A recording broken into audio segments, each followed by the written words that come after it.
Hi, I'm Mel and I'm a trainer at Dogs for Good. Today I'm going to be doing some recall training with Pixel. Recall gives your dog the opportunity to run and play whilst giving you the confidence that you know your dog will come back to you when you call.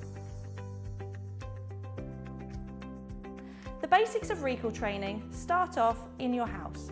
We want to be calling the dog and making sure that they know they're going to be getting some yummy treats or playing a game, and that it's a really positive association between them coming back to you.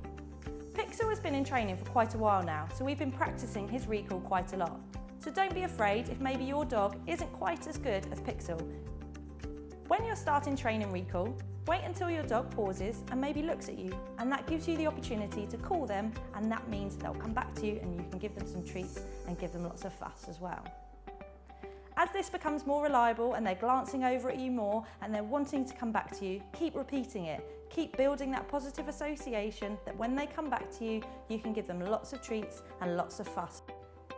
Keep practicing this, but make sure you don't do it too many times, as we don't want the dog to get bored. Keep it exciting, keep it interesting, and keep your sessions short. You can give your dog lots of their favourite foods, or even just a portion of their breakfast and dinner. You can make sure that you make allowances through their meals throughout the day for the treats that you're going to be giving them as extra for their recall training.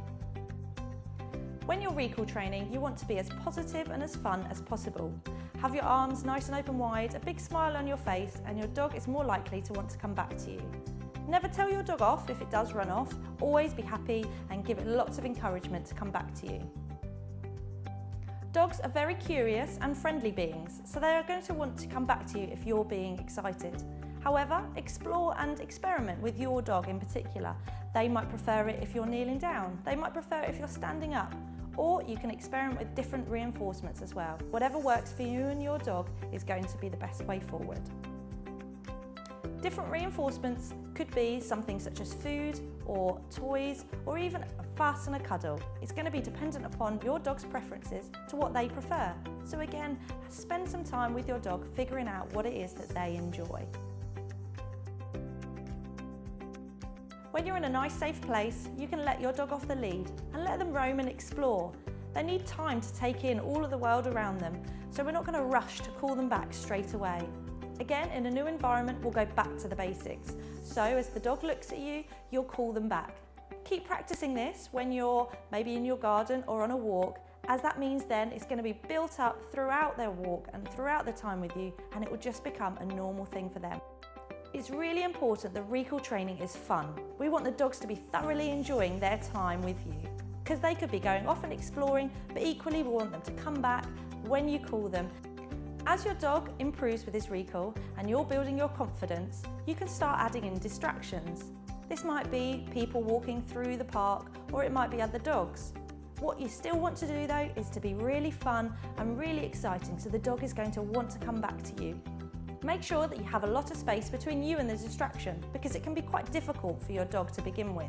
But as you practice and as the dog's recall improves, you can get that little bit closer between you and the distraction, and you can then be more confident that your dog will come back no matter what it is. If your dog runs off and maybe is playing with other dogs or chasing squirrels and they're really ignoring your recall, then don't be afraid to just go and get your dog and pop it on the lead and maybe try again another day.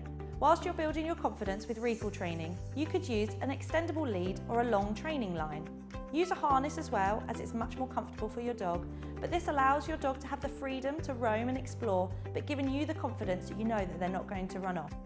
We use lots of food when recall training with our dogs, but your dog might prefer to play with toys. Have some time to spend with your dog, playing with a ball, maybe a rope toy or a tuggy toy. Find out which is your dog's favourite. If your dog prefers to play with a toy, then when you call them, make sure that they can see it. You can show it to them, you can encourage them to come back, and then have a good game when they do come running back to you. If your dog is likely to run off when it's got a ball or a toy, then you could do a few things. One thing you could do is have two of them, so you've always got something else to swap them with. Or you could always have something like a ball on a rope, so you can have a good game of tuggy, meaning that the dog's not going to have the opportunity to run off with it. One question that we often get asked is what to do if my dog runs off. The first thing is don't panic, as that can affect your body language and your voice. Still try to remain as positive and happy as possible, as that means your dog is more likely to come back to you. And make sure that you don't tell your dog off. You want to make sure that they're coming back to you still and getting lots of those yummy treats, even if they did run off beforehand. If your dog really does run off, then make sure that you just go back to the place where you last saw them, as that is the area that the dog is most likely to be, and they'll come and find you. If you're having problems with your recall, then always remember to go back to the basics. Maybe practice again at home or in the garden, or go to that secure field where there is little distractions, and then build it up again. Thanks for watching. We hope you found these training tips useful.